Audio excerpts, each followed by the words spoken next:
Peanut butter can be a useful food after 60, but only when it has a clear purpose. A measured amount may make a snack more satisfying, add useful energy when your appetite is low, or replace a food that leaves you hungry again soon afterward. But when it's eaten straight from the jar, added to an already complete meal, or treated like a major source of protein, the result can be very different. So the real question isn't whether peanut butter is good or bad. The better question is, how are you using it? Today, we're going through 5 simple rules that can help you choose the right portion, read the label quickly, build a more complete meal, and recognize when peanut butter may require extra care.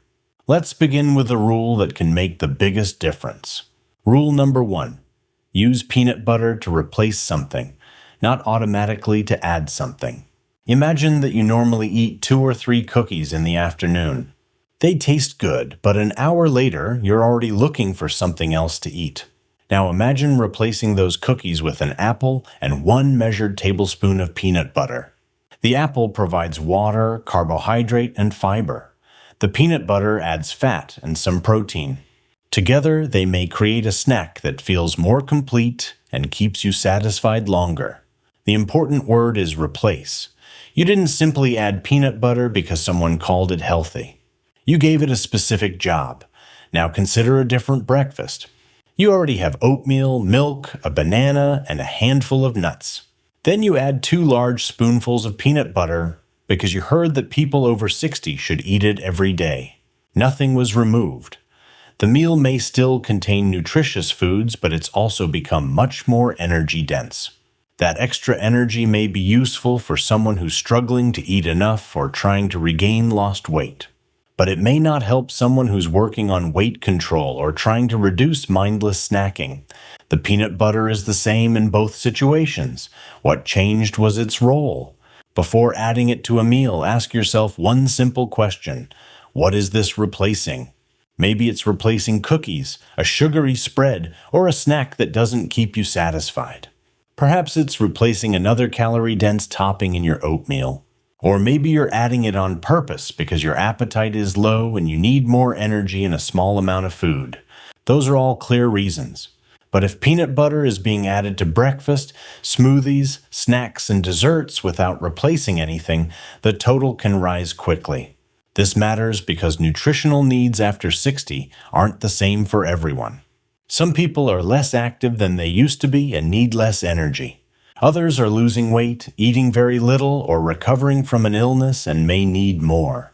Medications, digestion, muscle mass, body size, blood sugar goals, and medical conditions can also change what works for you.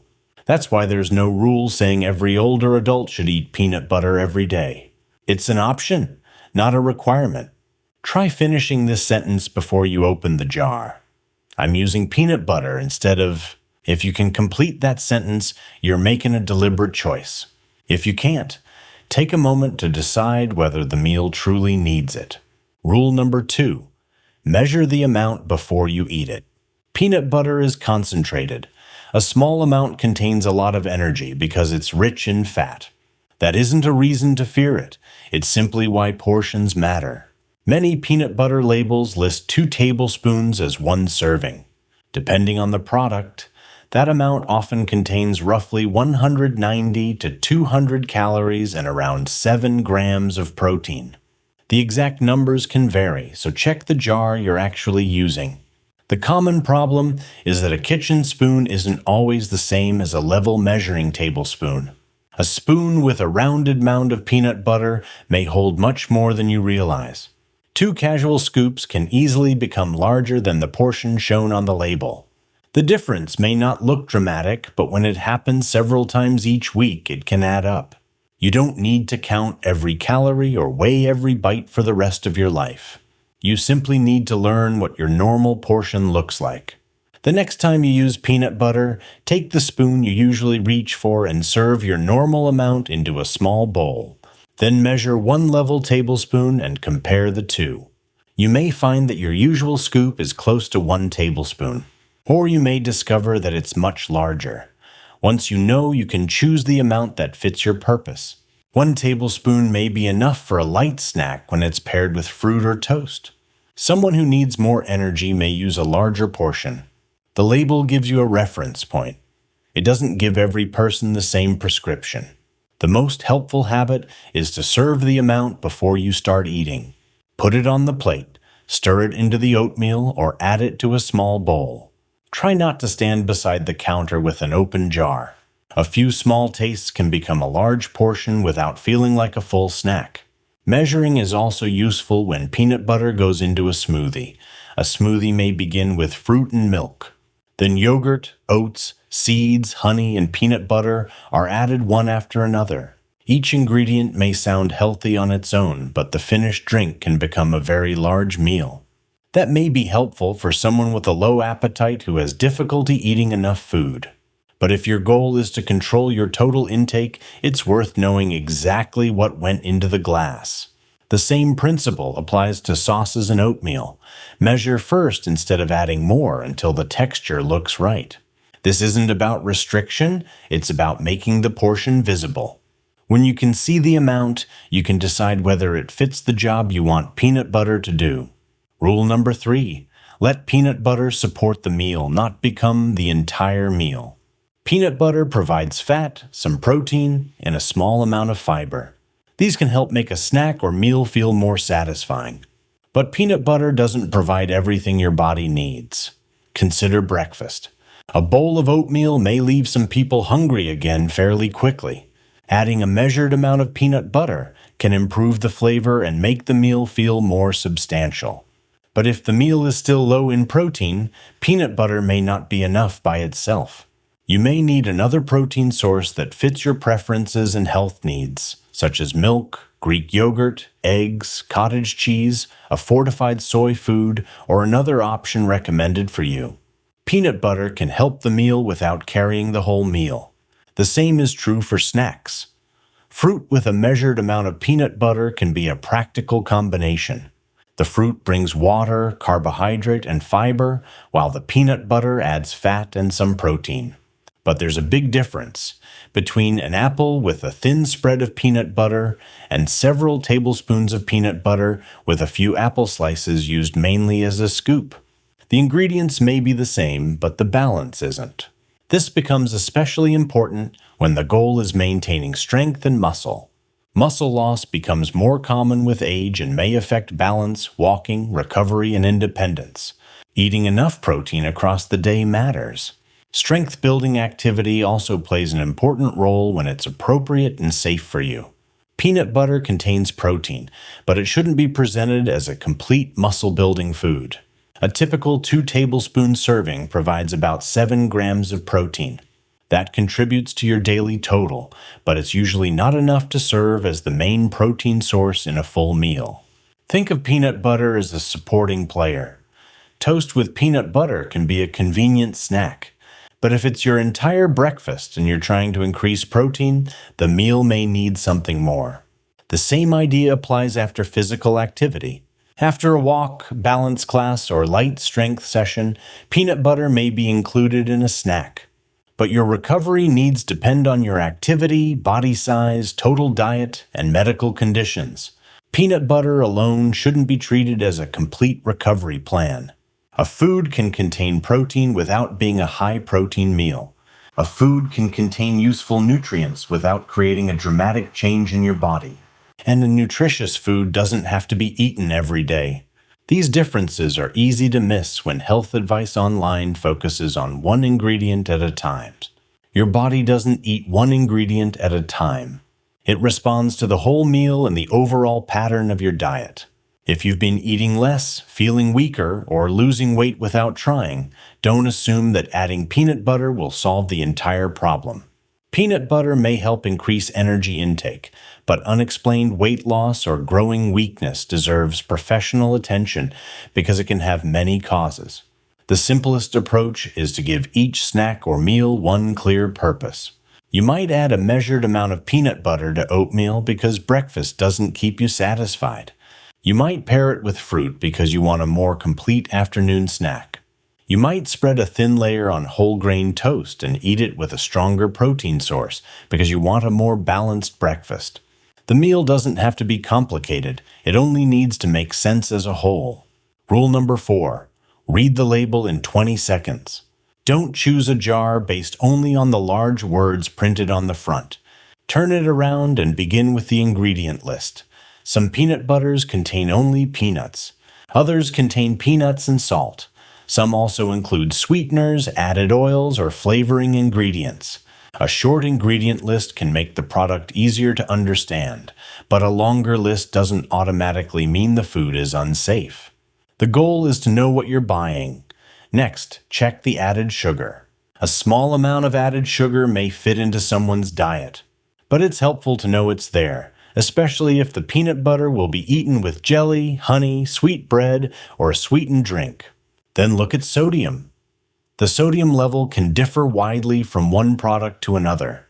If you've been advised to limit sodium because of blood pressure, heart, kidney, or fluid-related concerns, compare several jars using the same serving size. After that, check the serving size and calories. These numbers are only useful when your portion is reasonably close to the amount listed. Finally, look at the protein. Total carbohydrate, fiber, and saturated fat in the context of your needs. Don't allow one word on the front of the jar to make the decision for you. Natural doesn't tell you what portion is right for your body. Low fat doesn't automatically mean the product has fewer calories or less added sugar. Protein doesn't mean the peanut butter can replace a complete protein-rich meal. And no stir describes the texture and convenience, not the full nutritional quality of the product. You may prefer peanut butter made with only peanuts or peanuts and salt. That can be a reasonable choice, but you don't need to believe that every additional ingredient makes a product dangerous. Consider the whole label, your taste, your budget, and your personal health plan. Also follow the storage directions printed on the package. Some natural peanut butters separate because the oil rises to the top. Stir them carefully and store them according to the manufacturer's instructions.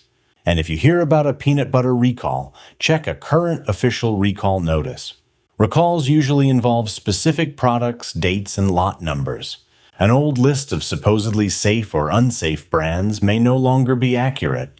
Learning how to check current information is more useful than memorizing a dramatic brand list. Rule number 5. Know when peanut butter needs to be avoided, modified, or discussed with a professional. For someone with a peanut allergy, the answer is clear. Peanut butter should be avoided completely. Don't test a small amount to see whether the allergy is still present. Follow the advice and emergency plan provided by your medical team. Symptoms such as trouble breathing, swelling of the lips or tongue, widespread hives, dizziness, or a reaction that becomes worse quickly require emergency help. Texture is another important concern. Peanut butter is thick and sticky. For someone who has difficulty swallowing, that consistency may be difficult to manage and could increase the risk of choking or food entering the airway. Don't assume that mixing peanut butter into another food automatically makes it safe. A speech-language pathologist or another qualified clinician can recommend the safest food textures for your situation. Kidney disease also requires an individual approach. Peanuts and peanut butter contain potassium and phosphorus, and some products contain a notable amount of sodium. That doesn't mean everyone with kidney disease must avoid peanut butter. The right choice depends on your kidney function, lab results, medications, dialysis status, and the rest of your diet. If your kidney care team has given you limits for potassium, phosphorus, sodium, protein, or fluid, ask how peanut butter fits within those limits. Diabetes and prediabetes require attention to the entire meal. Peanut butter doesn't cancel the carbohydrate in bread, fruit, oatmeal, crackers, jelly, or a smoothie. For example, peanut butter on whole grain toast isn't the same meal as peanut butter on sweet bread with jelly and a glass of juice. The portions, total carbohydrate, medication, activity, sleep, and your individual response all matter. If you monitor your blood sugar under medical guidance, evaluate the complete meal rather than blaming or crediting one ingredient. Don't change diabetes medication, insulin, or meal timing based on a general video. Some digestive conditions may also require a lower fat eating plan. Peanut butter is high in fat, even though much of that fat is unsaturated. If you've been told to restrict fat because of pancreatitis or another digestive condition, follow the plan given to you by your clinician. The phrase healthy fat doesn't mean unlimited fat, and it doesn't override a medical restriction. Portion control can be another reason to change how peanut butter is stored and served. For some people, eating from an open jar makes it very difficult to notice how much they've eaten. In that case, individual cups or portions measured in advance may be more helpful than depending on willpower. There's no shame in changing your environment to make a habit easier to manage. Finally, consider unexplained weight loss or a very low appetite. Because peanut butter contains a lot of energy in a small amount, it may be useful as part of a higher energy eating plan. But it shouldn't hide the need to understand why you're eating less or losing weight. Medication effects, dental problems, mood changes, swallowing difficulties, and digestive conditions are just some of the issues that can affect food intake. Use peanut butter as part of a clear plan, not as a substitute for an evaluation. Now, how can you tell whether peanut butter is actually helping you? Try a simple 7-day test. There are only 3 steps. First, prepare. Choose one meal or snack to change and decide exactly what peanut butter will replace. For example, you might replace your usual afternoon cookies with an apple and 1 measured tablespoon of peanut butter. Or you might stir a measured amount into your oatmeal while removing another calorie-dense topping. Keep the portion and the meal reasonably consistent for 1 week. Second, observe. Pay attention to 2 main things. Does the meal keep you satisfied longer? And does your stomach feel comfortable afterward? You may also notice whether the portion is easy to control and whether you continue eating the same amount later in the day. If you monitor blood sugar because your clinician has asked you to, follow the testing schedule you've already been given. Third, decide. After 7 days, choose whether to keep the habit, reduce the portion, change the pairing, or stop. Keep it if the food is convenient, comfortable, and clearly improves the meal. Use less if the amount feels too heavy or your total intake is increasing more than you intended. Change the pairing if you're still hungry soon afterward. And stop or seek advice if you experience allergic symptoms, swallowing difficulty, significant digestive pain, or a conflict with your medical plan. The purpose of the test isn't to prove that peanut butter is good for everyone. It's to find out whether this specific use of peanut butter is useful for you. Before we finish, remember this. You don't need to eat peanut butter every day, and you don't need to treat it like a miracle food. You simply need to give it a clear job. Use it to replace something with intention. Measure it before eating. Pair it with foods that complete the meal. Read the full label instead of relying only on the claims at the front. And make sure it fits your personal health needs. Peanut butter isn't a cure, a diabetes treatment, a heart treatment, or a guaranteed way to protect your muscles. It's simply an affordable and convenient food that can be useful when it fits into the larger plan. Today, take the spoon you normally use and compare your usual scoop with 1 level measuring tablespoon. That small check may tell you more about your current habit than another list of supposed miracle benefits. Then share your answer in the comments. Are you using peanut butter to replace another food, or are you mostly adding it to what you already eat? And if you found these practical rules helpful, subscribe for more clear, realistic health information designed for life after 50.